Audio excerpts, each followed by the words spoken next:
Good morning. Tell us where you're from, sir. I'm from Georgia, but I'm a North Carolinian, and I'm very proud of that, although we're almost as backward as you.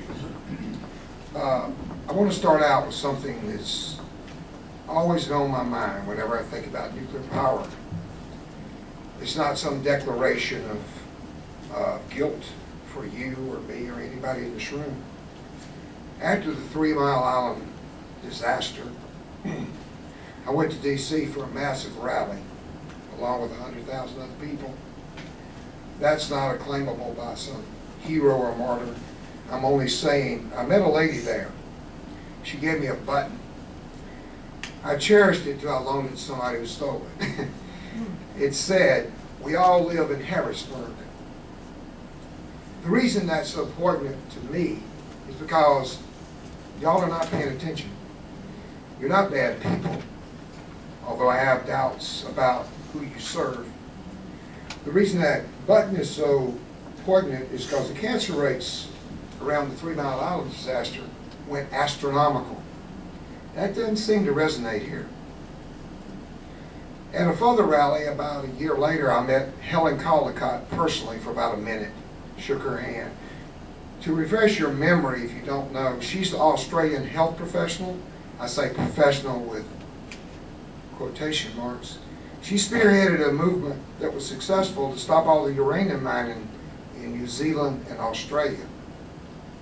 And what rings true for America in that is that I went to an international gathering in 1980, and one of the Native Americans that started it, I got there early, said, "You know, after Union Carbide left, they let our children play in the uranium pilings. Let them play in it."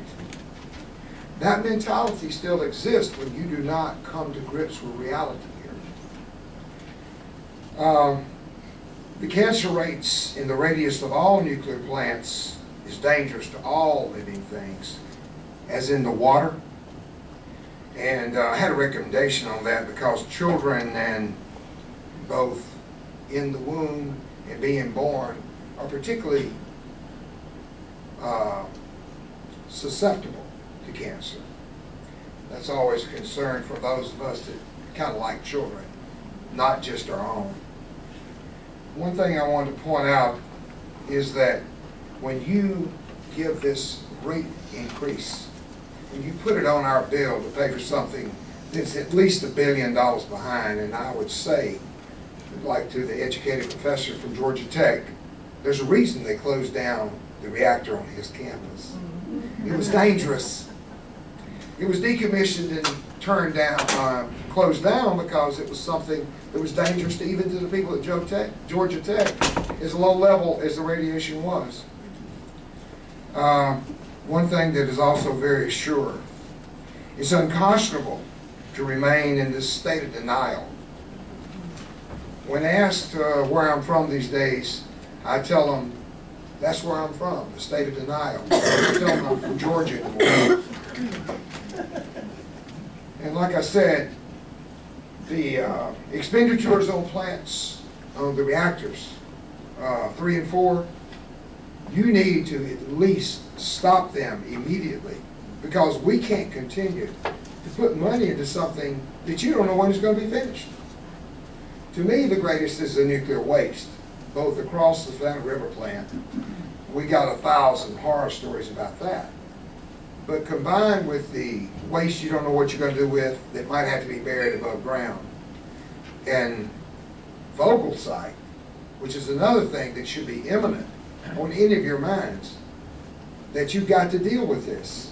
You can't just put it off because Southern Company, the parent company, says, don't worry about it, we'll take care of that. And in finality, I want to say, like I say, I don't know you, but it looks like y'all are for sale when you don't do anything about the dangers of nuclear power.